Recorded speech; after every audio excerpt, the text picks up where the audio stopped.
தமிழ்நாட்டில் 2 வாரத்தில் கொரோனா பரவல் 4 மடங்கு அதிகரித்துள்ளது. 13 மாவட்டங்களில் மட்டுமே அதிகரித்து வரும் தொற்று விரைவில் அனைத்து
முதல்ல மாஸ்க் அணிவதை நம்ம மறுபடியும் கொண்டு வந்தாகணும்.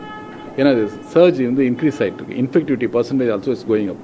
இப்போ இந்த மாதிரி நிலைமையில் நம்ம மறுபடியும் அந்த மாதிரி ஒரு நிலைமைக்கு போகக்கூடாதுங்கிற எண்ணத்திலும் அதே நேரத்தில் வீரியத்தினுடைய தன்மை குறைந்திருப்பதை நம்மளால் உணர முடியுது. ஏன்னு கேட்டிங்கன்னா மற்றபடி ஒரு பயம் கூடக்கூடிய அளவில் இல்லைனாலும் கூட நம்ம அஜாக்கிரதையாக இருக்கக்கூடாதுன்றது தான் நமக்கு இப்போ தெரியக்கூடிய ஒரு முக்கியமான விஷயமாக தெரிகிறது.